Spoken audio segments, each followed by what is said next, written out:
Yes. McLaughlin. Yes. Lowe. Yes. Cummins. Yes. McNally. Yes. Special session is adjourned. Moving on to the regular city council meeting. Say when, Scott. Good to go? Okay. Good evening, everyone. The City of Grand Haven regular city council meeting of August 15th, 2022 will hereby come to order. Would the clerk please call the roll? Fritz. Here. Lowe. Here. McLaughlin. Here. Cummins. Here. McNally. Here. This evening, we don't have a person to deliver the invocation, so I picked a children's poem by a guy named Shel Silverstein, who wrote Where the Sidewalk Ends, The Giving Tree, and a lot of others. And it's very short, and I'm just going to say it. It's called Invitation. If you are a dreamer, come in. If you are a dreamer, a wisher, a liar, a hoper, a prayer, a magic bean buyer, if you're a pretender, come sit by my fire, for we have some flax golden tales to spin. Come in, come in. Welcome, everyone, and would you please stand and join me for the Pledge of Allegiance. I pledge allegiance to the flag of the United States of America and to the republic for which it stands, one nation, under God, indivisible, with liberty and justice for all.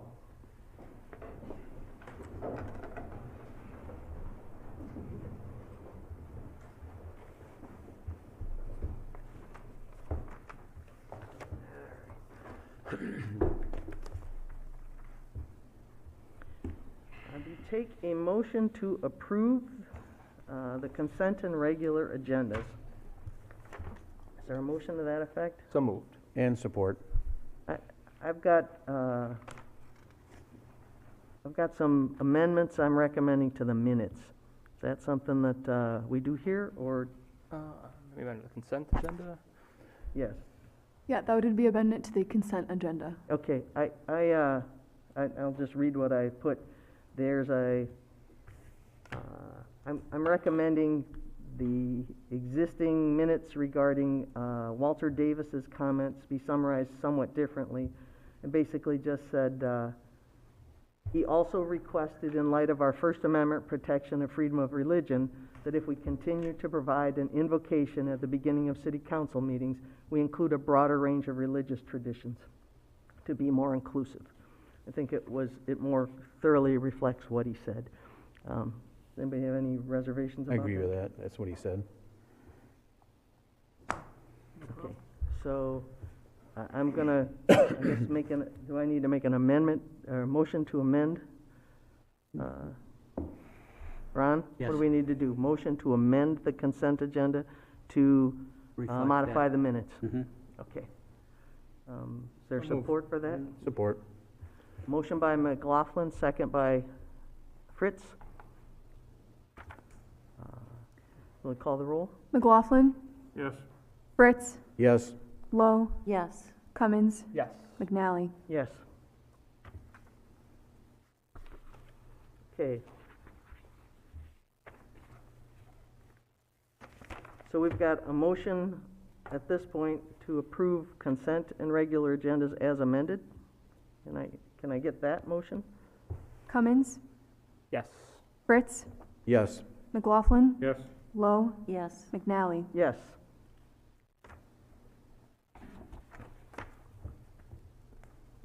All right, this is a call to the audience. One of two opportunities. At this time, members of the audience may address council on any item, whether on the agenda or not. Those addressing council are asked to provide their name and address and will be limited to 3 minutes of speaking time. Council will hear all comments for future consideration but will not have a response at this time. Those not physically present who would like to call in may dial 616-935-3285. If it continues ringing, please remain on the line until your turn. We will take all callers. All right. My name is Oliver Champagne, and I live at 309 North Lake Avenue, Spring Lake. I spent most of my life in Grand Haven, through its schools, friends and family, and work. While I currently do not live in Grand Haven, I hope to eventually. However, it's pretty frustrating to see a place you consider your community take major steps backwards. I'm specifically talking in regards to the Grand Haven Board of Light and Power. While I have had my issues on how they have operated in the past, I want to talk about most recent events. On Wednesday, August 3rd, 2022, during Coast Guard, the BLP attempted to thwart, control, and override the democratic processes, as well as the Grand Haven Charter. I sadly was unable to attend the meeting, but I took time to watch it in full, and I was honestly appalled. Not only did the BLP ignore the words of the local citizens, a city council member, and the city attorney, but they even silenced one of their own members, Andrea Hendrick, who I might note had the highest vote total of any member currently. Andrea wanted to have more discussion on a resolution that, according to the board and Dave Walters, was given to them at the meeting. When Andrea wanted to have it read to the public, she was denied. When Andrea wanted to have it, wanted more discussion, she was told by another member, enough chit-chat. Another member also mentioned that he didn't need to read it because he already knows what's in it and it's good, which I thought was interesting to say the least. So is this the purpose of the Board of Light and Power?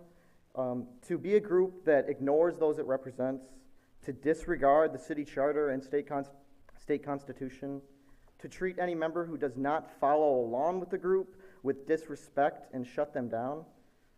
And my question to you guys is, you always ask for more community input, more youth input all the time. You want to hear from more people, but do you? Especially, does the Board of Light and Power really? Because in my opinion, it seems like they prefer if we didn't show up, no one talked, they got to do what they want, and we get to move on. So I'm kind of tired of that. It's frustrating to constantly go and go and go, and basically they got their ears kind of open for you, but they don't want to hear it. They could have just sat there, had their, in my opinion, chit-chat, and moved on. So I want to say that we won't. I'm going to keep coming. I know other people here are also going to keep coming to meetings and having our voices heard, because that's a real democratic process. But I think Grand Haven can do a lot better. And please, city council members, don't let the Board of Light and Power break your own rules that you established. Vote no on 14A. Thank you and be well.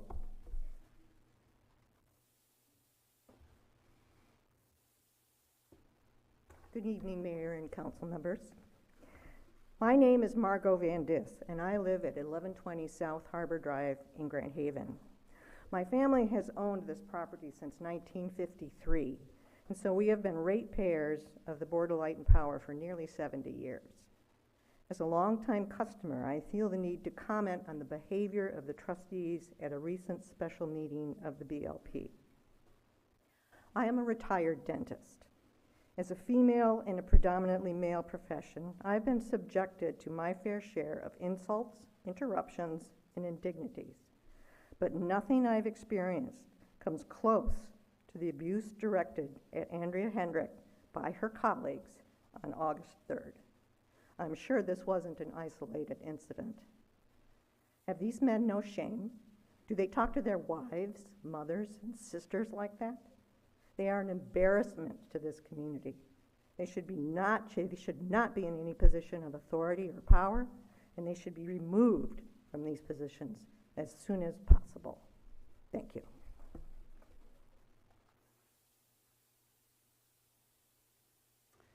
Hi, Kent Blome, 1820 Pine Court. Before I start, Madam Mayor, I love Shel Silverstein.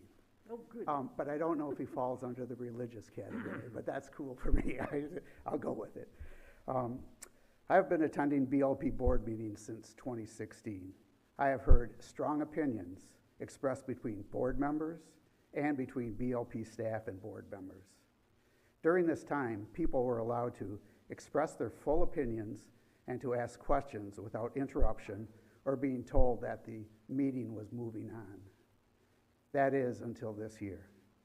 I have attended and watched on Zoom as one board member is cut off from discussion, not recognized to speak, told that their opinion has nothing to do with what the board is discussing.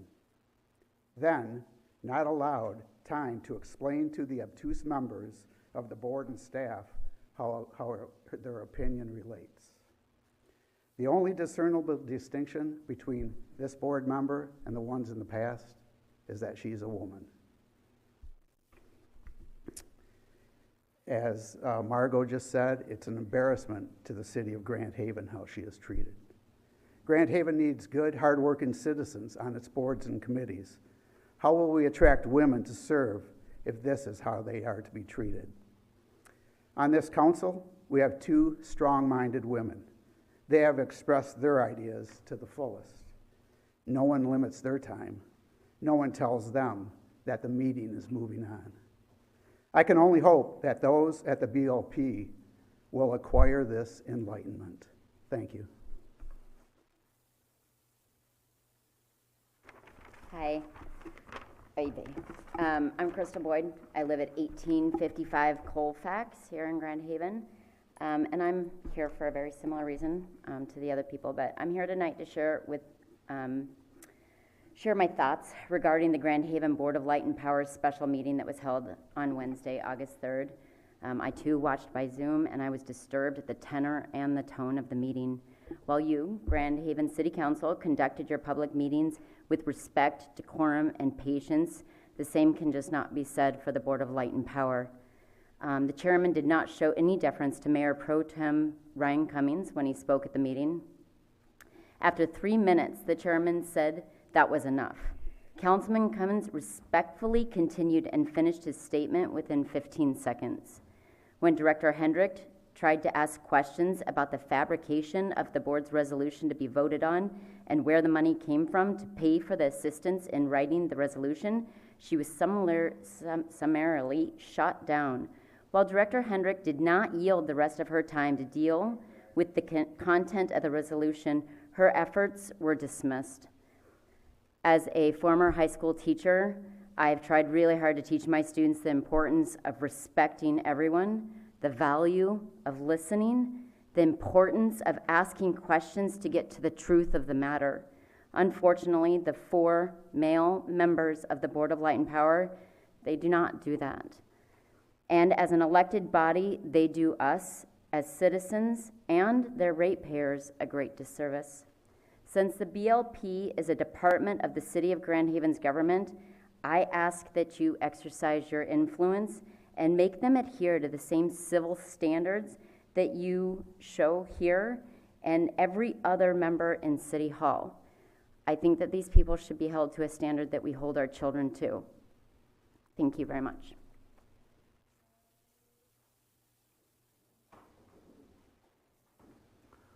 Steve Miller, 1540 Penoyer. First of all, I'd like to second everything that the first 4 people have said. And I'd just like to make 3 points quickly. First of all, I am confident that the adults on the City Council are going to move forward on these problems with the BLP in a common sense and deliberative manner. And that makes me feel very good, and I thank you for your service. Number 2, at some point, I would like to know what is the flaw or flaws in our current system that have made it possible for these shenanigans to go on for so long. The community has been harmed by these cat and mouse games emanating from the BLP.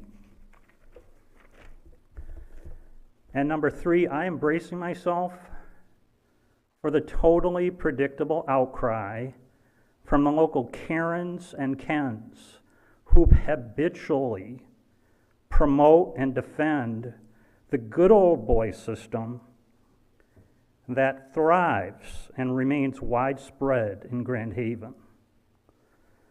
I try to keep in mind the proverb that the dogs bark, but the caravan moves on. Thank you.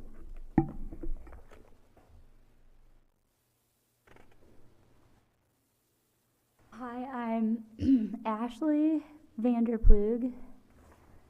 I live at 100 Washington Avenue. And I'm here to complain again about parking mostly, and I was towed before Coast Guard at the first craft show thing that happened downtown, and I thought I was parked in a place I was allowed, but apparently there was like a temporary sign on the metal sign that I did not care to look at, and it was probably night when I got home, and I was not happy in the morning when my car was missing, and I thought I didn't do anything wrong, and then got a ticket today. That's fun, because I mean there wasn't anywhere else to park, so I parked at 3-hour parking, and I didn't come back down my 3 flights of stairs to move my car. Why? That's dumb.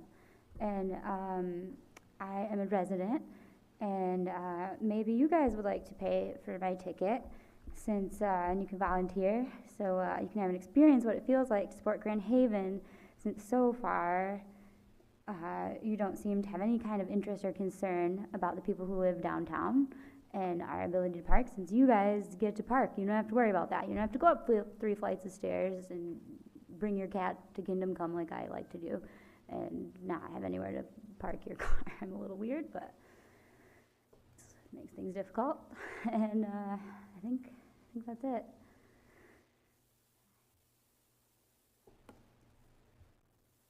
Good evening, Council. My name is Mike Westbrook, 423 Lafayette, here in Grand Haven, and I'm here representing the Board of Light and Power as Vice Chairman regarding the City Council's proposed agenda item number 14B, which is on the agenda tonight.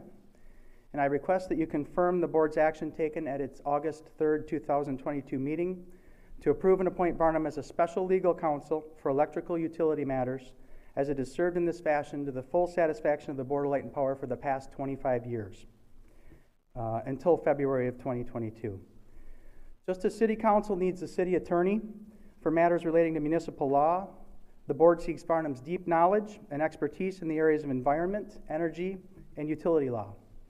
Approving the Board's action tonight to reinstate Barnum as BLP's legal counsel will be a step towards productive dialogue between the City and the Board Council, with the goal of reaching agreement regarding environmental remediation of the BLP's former SIM site, as well as the City's former dump on Harbor Island. It is essential that we work collaboratively in a uniform manner on behalf of the residents and businesses we serve. Grand Haven is not the only community dealing with PFAS contamination. If you look at nearby communities where decades of tannery contamination, like Whitehall Leather Company and Wolverine Worldwide, left detrimental environmental impacts. Last year, Eagle Ottawa was discovered as a cause of contamination at 2 locations, one in Oceana County and one in Newaygo County. We know that Eagle Ottawa put waste on Harbor Island because the tannery hides have been discovered on the island. I brought one with me here tonight. This is a cow hide pulled off the island by the BLP staff last week. There's little cow hairs, I think, still on it that you can see, and I'll have it out in the back room if anybody would like to see it. So our mystery cause of contamination, I would say that this is a likely source. If we come together, we can find sources to gain federal and state brownfield subsidies and possible funding from the current owners of former Eagle Ottawa, the Eagle Ottawa plant that are currently operating in other parts of the country. The BLP and City Council need to be transparent that there is a legal concern with charter and bond ordinance funding restrictions if the city attempts to pay for past city dump contamination through electrical utility rates. The City of Roseville, Michigan just settled a class action lawsuit where increased stormwater charges may have been used to increase city revenues. We have a joint obligation as elected officers of the city to maintain best practices approach for municipal electric utility management and comply with all legal requirements. Board members also serve in the best interest of all ratepayers. Our customers, which include those in surrounding communities like Spring Lake, Grand Haven Township, would likely object to the use of electrical rates to pay for the remediation responsibilities of others, including the tannery waste. We do not want what happened in Roseville, Michigan to happen here. We ask you, City Council members, to work jointly with us, the BLP, by developing a written agreement for the cleanup effort of the Harbor of the Sims Power Plant site. The board seeks Farnham's trusted expertise to assist, proven their past 25 years of service with the city of Grand Haven for utility matters and to help us reach an agreement for legal and justifiable to all ratepayers. The DLP Board of Directors is committed to moving forward and working toward a unified goal with City Council. We hope the City Council is too. I'll have this waste out back if anyone would like to see it. They're welcome to come out and take a look. Thank you very much.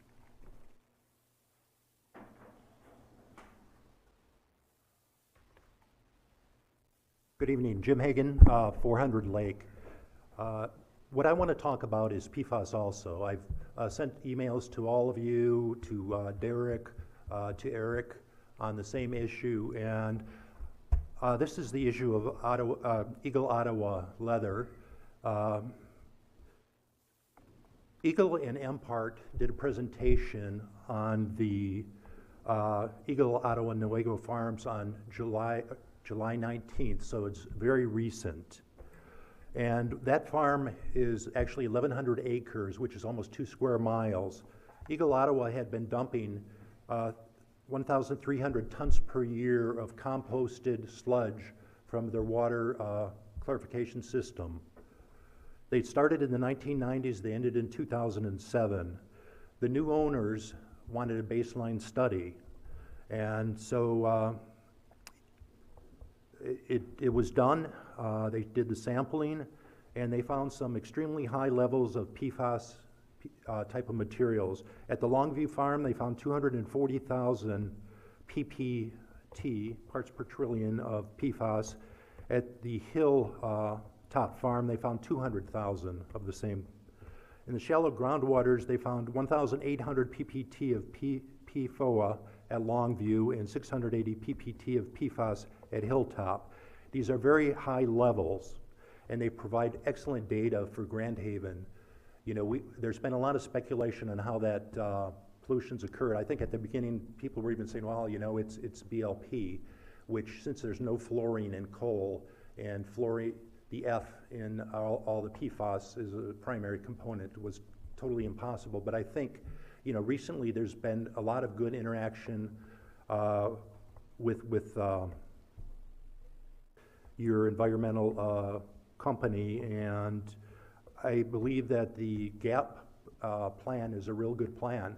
I saw there was 28 specific chemicals, so I'm hoping that we will see some kind of correlation between what's been found on the island and what the state of Michigan has recorded as pollution at the Newaygo farms. The only problem I see in this is that in the Newaygo farms, it was pollution from the 1990s to 2007. The pollution on the island was in the 50s and 60s, and I think, you know, Mike, you know, paint formulations have changed tremendously, and I suspect that what they used in the leather industry changed quite a bit too. So I would just encourage people not to get too caught up on thinking about fingerprints, but just thinking about the general chemical classes that tanneries used. And as a taxpayer, I personally would like to see everybody who contributed to the pollution ante up. And that goes for companies, successor companies, and foundations set up by the owners of those companies. Thank you.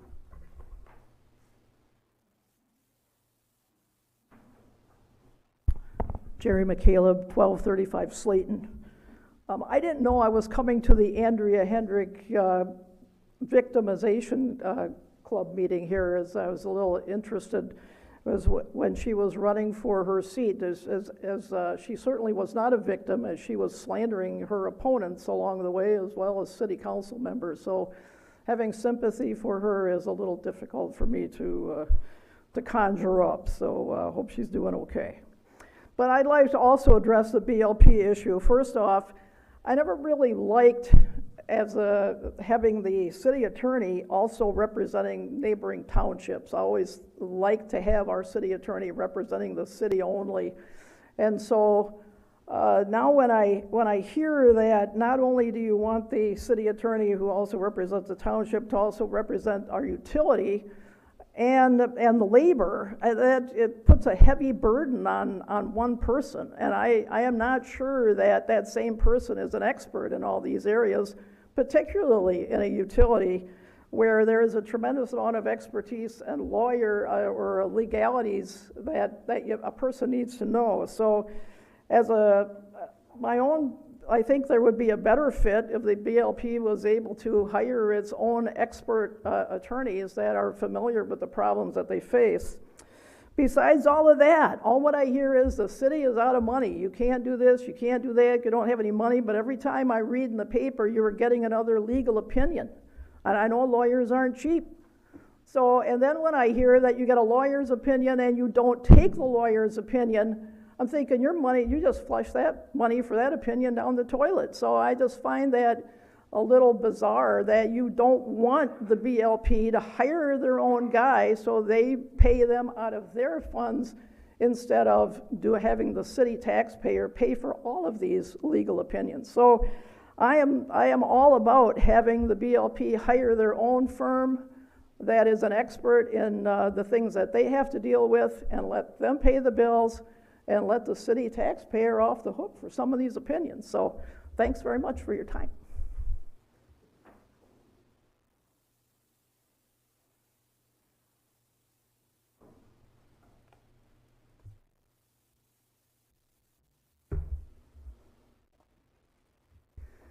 I'm John Nazar, live at 1450 South Ferry Street, former council member and former BLP board member. I'd like to address you tonight on two issues. First, the BLP's conduct at their recent August 3rd emergency board meeting, and secondly, the BLP's failure to provide a local backup power source if the grid goes down. At the BLP's August 3rd meeting, emergency board meeting they called it, the BLP board was asked to pass a resolution that states in part, quote, "Be it further resolved that the Board of Light and Power approves and appoints Varnum as its special legal counsel." Approves and appoints Varnum. That's what it says. Our city attorney, Ron Bolche, who is also their attorney by charter, told the BLP board prior to their vote that passing the resolution under consideration would violate Grand Haven's charter, the board members' oath of office that they took, and state of Michigan law.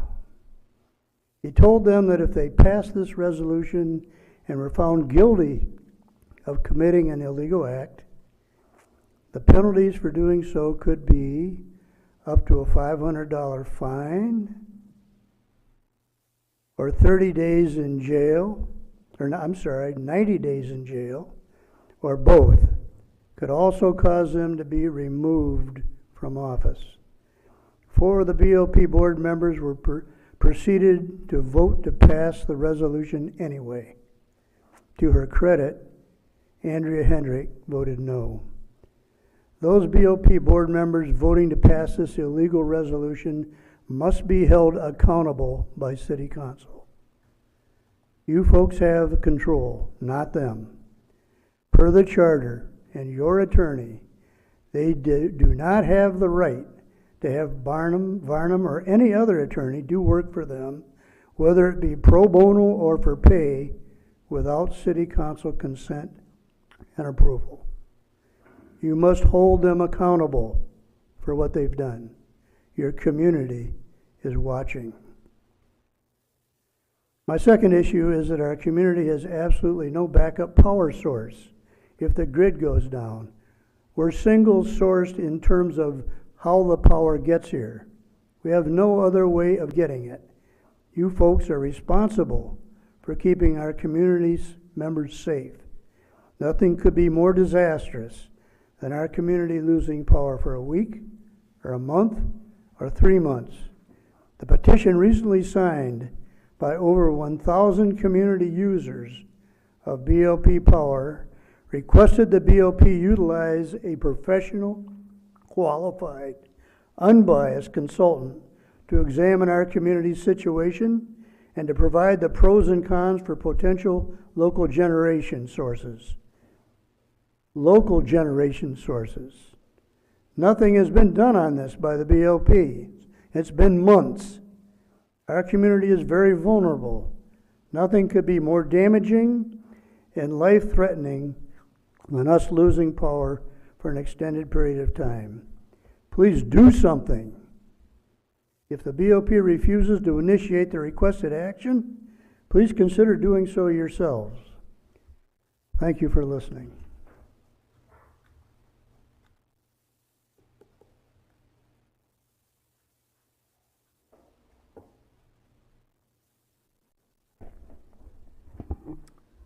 I'm Doug Vance, Washington Avenue Development, 100 Washington. My goodness, you have much more important things to do than listen to what I have to say. But I'm here anyway.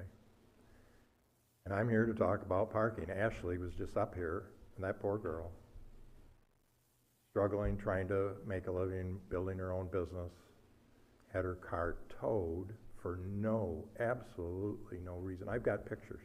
There was absolutely no reason for that to be done, especially because she's got a sticker on her car that she paid $120 for, that public safety could have said, well, let's give her a call. You got all of her information.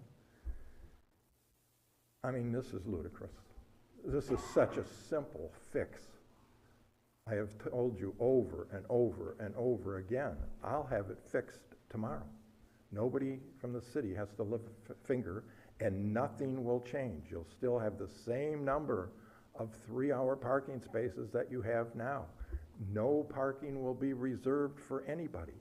They'll still have to fend for themselves. It's just that they will have an opportunity to park as close to home as possible, as all of you do.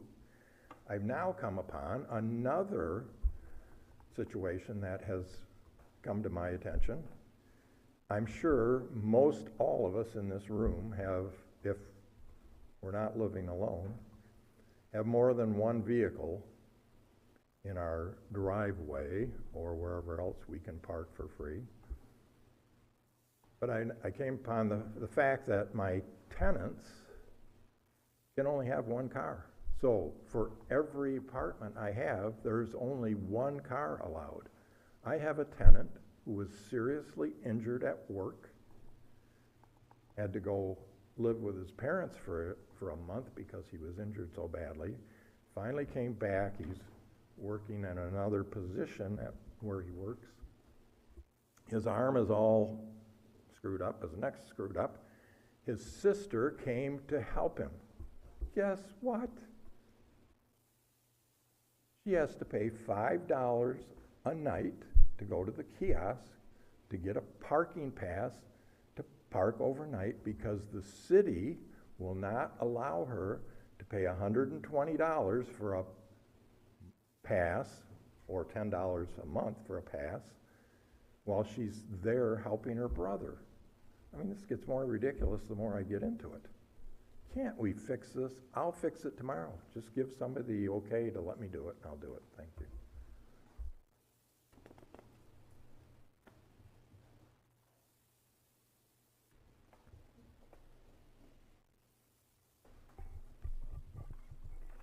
Okay, we're moving on. I need a motion to, well, let's have, would you read the consent agenda, please? A, approve the regular council meeting minutes of August 1st, 2022. B, approve the bills memo in the amount of $2,422,133.23. C, approve a commitment letter to the Grand Valley Metropolitan Council, or Metro Council, to indicate the City of Grand Haven's intention to continue working with the Metro Council through 2025 to provide assistance with compliance with the National Pollutant Discharge Elimination System, stormwater regulations, and authorize the mayor and clerk to execute the necessary documents. D, approve a resolution to transfer funds from ARPA bank account to pay fiscal year 2022 Harbor Island expenses in the amount of $83,959.20 paid to HDR Michigan. Can I get a motion to approve the consent agenda? So moved. Second? Motion by Fritz, second by Cummins. Any discussion? I did just have one question on the, and I don't have a concern with paying it, but for Mr. Gatos, on that on the transfer of the ARPA funds, and the amount that we paid in fiscal year 21-22, it included, some dollars for coal removal and CCR groundwater. Are those things that we're still trying to work with the BLP on paying for those particular items? Yeah, I'm not, actually, Emily's probably the expert on this resolution. She probably got that off of our fiscal year ends. The ARPA funds should have been for task order 1, which was getting them up to speed. We haven't fully paid for that task yet. We're getting close. But all of the coal removal and CCR, HCR costs have been agreed to be paid for by the BOP, and they should be seeing their first invoice regarding some of those very shortly. Okay. And this is funding that was already previously approved by City Council. It's just a more formal recognition of using those ARPA funds just for our accounting purposes. Right, but I understand we paid for the items, and maybe we're using ARPA funds to do it, but then we're going to be reimbursed back. Is that what you're saying for those coal removal and TCR items? No, I'm just clarifying this funding came out of our Brownfield fund and is being we're just formally acknowledging it as being reimbursed by the ARPA funding. Okay. This year's funding that was approved, we did so through our budget process. That approval came from, but for fiscal year 21-22, we didn't technically have a formal acknowledgement of using the ARPA funds, so we just wanted to have that on record. Okay. Yeah, no, I don't have a problem with the ARPA funds paying for that. I just want to make sure that those dollars are, in the end, charged to the right party. That's all. Yep. Okay. Would you please call the roll? Fritz? Yes. Cummins? Yes. Lowe? Yes. McNally? Yes. McLaughlin? Yes. Okay. We're moving on. I need a motion to open a public hearing concerning a request from GlassSource LLC to transfer the current 12-year 50% abatement industrial facilities tax exemption certificate for 2 different parcels to new owners for the remainder of the 12-year period. I think you can open it right up, Mayor. You can just open it up. You don't need a, I was told that I need a motion. really? We never did that before. Not by me. I don't think you need a motion. I don't need a motion. Not I've been not for opening misinformed. it. Let's open the public meeting, There you go. or public hearing, pardon me. Have we got a presentation, Ashley? Elizabeth Butler is here, and she is available to answer any questions you may have regarding this. We did tour the facility not too long ago, but this is simply a transfer of ownership. Go ahead. Yeah, I'm Jim Arnold from GlassSource. I've been before this council many times over the years as we've grown. Over 60 years as a company in Grand Haven, 40 years as GlassSource. So it's truly been a success story here in town. The council members that were there a couple of weeks ago, I guess, I hope you enjoyed the tour and see how we've grown and utilized that site since we moved from the Airport Industrial Park in 2014.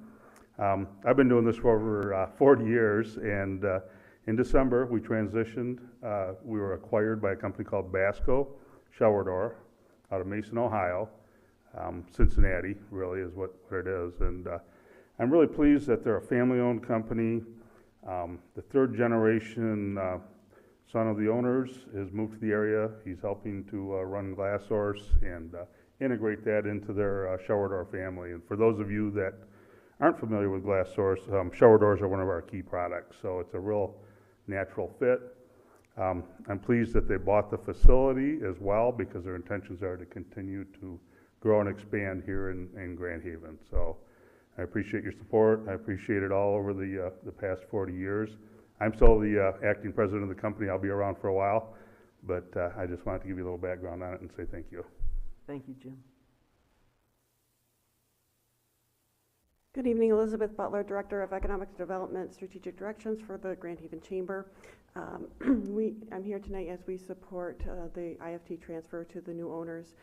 GlassSource has been an important manufacturer in our community for many, many years, as Jim says. They employ about 100 people, and so we're very happy that the sale occurred to a family-owned business, and their intent is to stay here locally and support the economy. So we do support this. I mean, thank you. Can I ask you, Elizabeth, have you seen, I'm not familiar with the idea of transferring these processes or these programs. Have you seen transfers in the past? Is there authority? There has been transfers in the past, yes. We consulted, Spring Lake Township did one recently, and so we consulted with them as well. So, and one of the parcels has 5 remaining years. The other parcel has, I believe, 8 remaining years. So. Okay, thank you. There is and Ron, there's authority to in the transfer act. them? Yeah, Yes, there is. we've done this before, Mayor. I've seen it quite a few times, to be honest with you. Okay. Does Where anyone have any other questions? Comments? Oh, no, this is just public hearing. Okay. Thank you.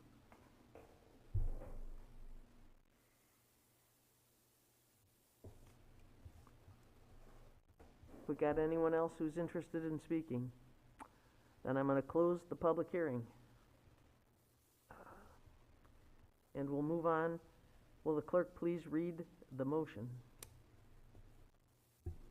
Consideration by City Council of a resolution to approve the request from GlassSource LLC to transfer the current 12-year 50% abatement industrial facilities tax exemption certificate for parcel 70-55-58-114-319, expires 2026, and parcel 70-55-58-117-050, expires 2029, to the new owners for the remainder of the 12-year period, and authorize the mayor and clerk to execute the necessary documents. Is there a motion to that effect?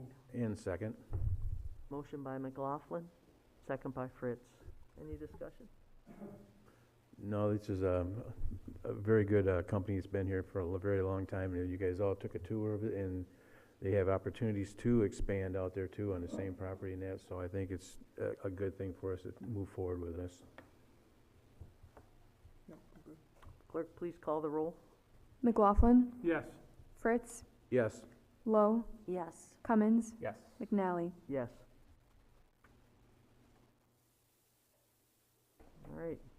Moving on to item 14A. Maria, would you read it when you get a chance?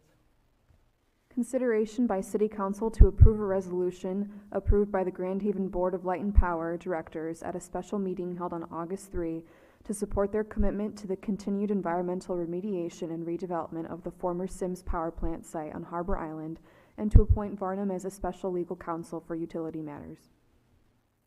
I think if it's all right with you guys, I'm going to clarify this. When we put it on the agenda, it was based on a request, but I think really the consideration by City Council is to approve a request by the Board of Light and Power Directors to appoint Varnum as special legal counsel for utility matters. I just want to make sure that's clarified. Is there a motion to that effect?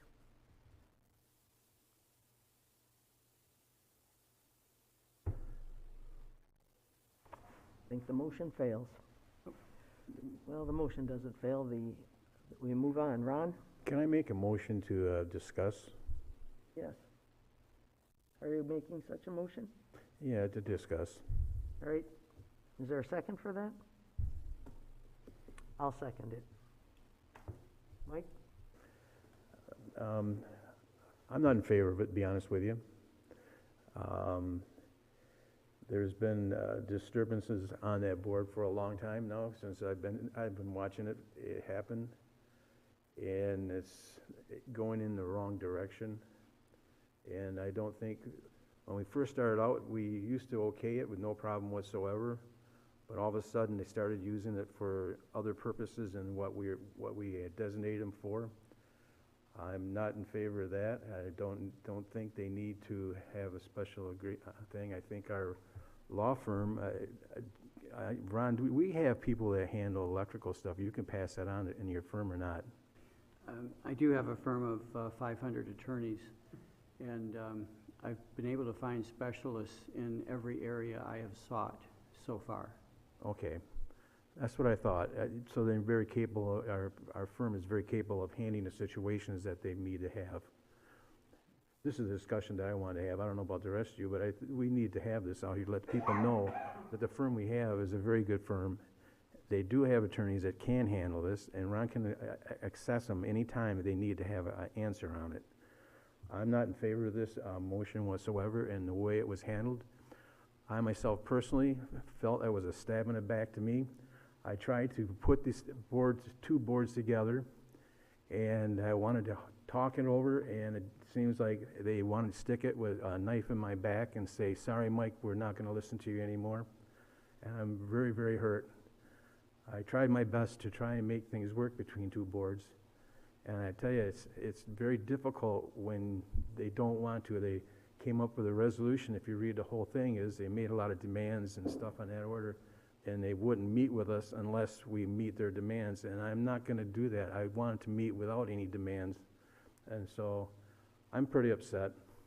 So that's the reason why I wanted to at least discuss this a little bit. Anything further? Yeah, we have another resolution to consider tonight. I was going to kind of bring these up then, but I think discussion now is totally fair. Ron, there was another question kind of about, that was raised about, good question from Mr. Fritz, by the way.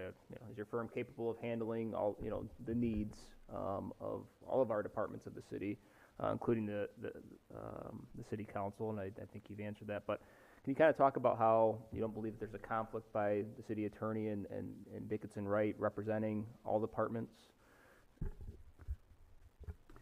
Well, I'd be happy to address that. I guess if it were a conflict for the city attorney to also represent the BLP, we would have been in conflict since the BLP was created. There is nothing different other than there was, even while Varnum was used for some 25 years to do some special work, the city attorney was always during that time the BLP general counsel. And so if there's not a conflict of interest then there's not a conflict of interest now. I think there have been some reckless comments about the conflict of interest status of the city attorney. I think there's been an attempt to kind of belatedly take those back, so I'll accept that. I don't think anyone seriously is saying that there is a conflict of interest, but in any event, I want to be clear, there is not a conflict of interest for the city attorney to also be the BLP's attorney, with the BLP functioning as a department of the city. Can you touch on too, like a question came up about how billing occurs? I mean, the city in general is not paying all the BLPs, even legal bills, even for your services, correct? That is correct. We bill, when we have a question from the BLP is billed for that. When I get a question from the city is billed for that. So there are separate bills sent to the two bodies. Anything else, Ryan? Okay. No, my other comments are just on the resolution, the other resolution to consider. Would the clerk please call the roll? Fritz. No. McNally. No. McLaughlin. No. Lowe. No. Cummins. No.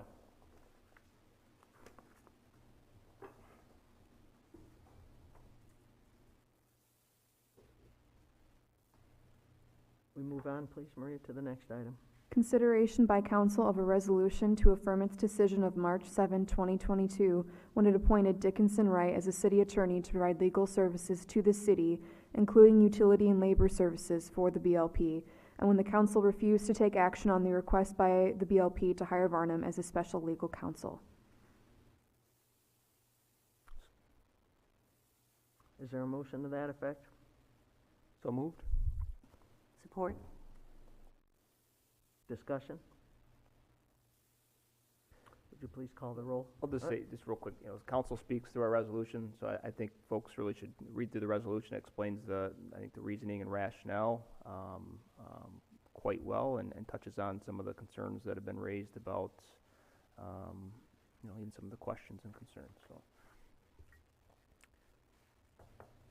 Cummins, Yes. Lowe, Yes. Fritz, Yes. McLaughlin, Yes. McNally. Yes.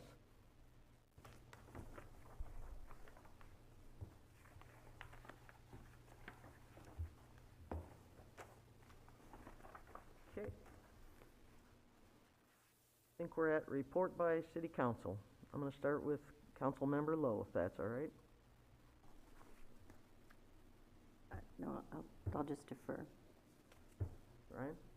I'll just thank Coast Guard Festival Committee, all of our staff, community for really an excellent Coast Guard Festival. Lot going on all week, but everything seemed to go really, really well. Our staff on top of things, town looked great.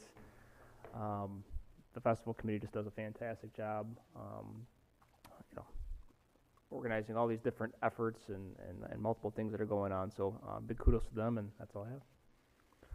Mike? You go. Oh, you're next. Oh, okay. I was just going down the line, that's okay. Yes, I have to agree. Coast Guard Festival was very much under control this year. It was very, very good.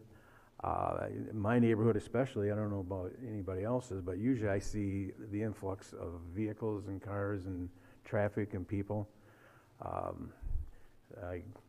I could go into elaboration on what a normal Coast Guard is, but I don't think people want to hear what I have to say, especially in my neighborhood. But it was a normal Coast Guard. It was good. People were very orderly in my neighborhood this time compared to in the past. Where they positioned the carnival makes a big difference in the neighborhoods. I really think it alleviated a lot of traffic and a lot of noise, and it made it more enjoyable for people that were visiting and staying at the bed and breakfasts and the short-term rentals. I think it was very good for them. Also, I want to tell everybody on Saturday is Pedro's Pig Roast, and we okayed that and we figured out a thing for them, and it's going on. So make sure you get out there and help, you know, make your donation, because it goes, I think it's going to the Momentum Center this year, if I remember correctly.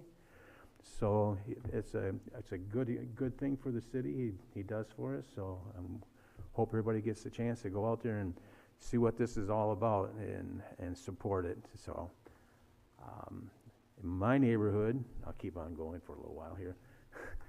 We had a Polish reunion type thing, family on the corner, and since my wife is part Polish and that, we ended up having a neighborhood thing, and it was during Coast Guard time, so it was absolutely fantastic. I want to reach out to the Bukanowskis and say thank you for inviting the whole neighborhood. Kevin. Done? And, well, Alex, well, one thing, Tigers. No, geez. Alex Avila is gone, so another generation coming through. Hopefully, we'll see next year. There you go. I had to say something about Tigers. No, I want to reiterate the Coast Guard Festival and the committee. They did a wonderful job. Thanks to staff. I stopped in after the parade and had a hot dog with the staff, and thank you for that. I did have an awful good time on the back of that fire truck. I just want to say the boys hogged the bucket, and Karen and I were on the That's sides. right. I'm glad you brought that up, Your Honor. I think next year we know where we get to sit. 'cause That's right. we're And we gonna have to need sit on more the side. tanks, please. More water tanks. But it was a lot of fun, and I think the crowd really got a kick out of it. Except that people started to throw water balloons. That was a whole different story. But besides that, it was a great week, and it's much appreciated. Thanks. I'm going to just say that I think the community can tell that we are struggling over Harbor Island, and that we're struggling with the money over Harbor Island, and also with a plan for Harbor Island. And I have been a little discouraged this week about button heads with the BLP, but I remain convinced there are good people on both sides trying to do the right thing. and I am hopeful that we will figure out a way to work together in the future. The other thing I wanted to do is actually thank Jim Hagan, who sent me something from, about, we know Harbor Island's gonna take a long time to clean up, all right? But one of the most interesting scientific developments I've seen in a while is Texas A&M came up with a process that uses a bioremediation technique to clean up PFAS and other forever chemicals. And the potential for it, if it's commercially deployed, is really great, and it will be less intrusive, it will be less expensive, and maybe it will be something that we'll see come to fruition on Harbor Island. So Jim, thanks for keeping your eyes open and sending that along. That's all I got. Ashley. Yeah, I would just like to echo earlier sentiment, more specifically targeting our Department of Public Safety and our Department of Public Works and the massive undertaking that is Coast Guard Festival. I think you can truly see the pride that they take in their work come Sunday, when you would never know a week-long festival took place the week prior. Again, just a massive undertaking, and I cannot commend them enough for the work that they do. Thank you. Absolutely. Second that. Okay. At this time, we're going to have the second call to the audience. At this time, members of the audience may address council on any item, whether on the agenda or not. Those addressing council are asked to provide their name and address and will be limited to 3 minutes of speaking time. Council will hear all comments for future consideration, but will not have a response at this time. Those not physically present who'd like to may dial in at 616-935-3285. If it continues ringing, please remain on the line until your term. We will take all callers. Mayor McCaleb. Jerry McCaleb, still living at 1235 Slayton. I'm just kind of curious that if our attorney is working for the BLP and bills, and then is working for the city and bills, if that's not a conflict, that's like getting paid from both sides for the same thing. That seems like just a little strange arrangement for me. So I just thought I'd throw in that as my last comment. That's an interesting arrangement. Wish I could get one. Meeting's adjourned. Meetings, the chair recognizes Mike Westbrook. Come on up, Mike. Jump the microphone. Oh, and I'd just like to say, I brought take visuals. that away with you when you go. First, Mike Westbrook, 423 Lafayette Avenue. I'd like to say, the end of Lafayette, we have a water fight every year, east side versus west side, and they had a great time squirting you guys like crazy with the hose. So I know when you pass through there, they enjoyed it, and I enjoyed watching them do it. As Vice Chair of the Grand Haven Board of Light and Power Board of Directors, I am disappointed that that the Grand Haven City Council has chosen not to reinstate Varnum tonight. They're a trusted attorney for the BLP. Varnum's established legal expertise has proven very well over the past 25 years in service for utility matters in Grand Haven. The City Council's action shows us that they are not taking the necessary process for remediating environmental issues caused by city-owned dump that was once active on Harbor Island. If they are willing to work with the BLP in a serious manner, the community may have access to federal and state brownfield funds. I believe rate-paying customers, which include those in surrounding municipalities, will object to the use of electrical rates to pay for remediation responsibilities of others, including tannery waste. The City of Roseville, Michigan recently settled that class action lawsuit I talked about earlier, where increased stormwater charges may have been used to increase city revenues for uses beyond stormwater protections. It is important that the City of Grand Haven does not use electrical rates, to pay for remediation from industrial waste like this left by others. We are willing to work on cleaning Harbor Island. Mayor, I share your sentiments that we've got good people on both boards, that we can come to a resolution of some kind, but can't do so until City Council approve actions for us to work towards a common goal. Appreciate your time. Meeting's adjourned.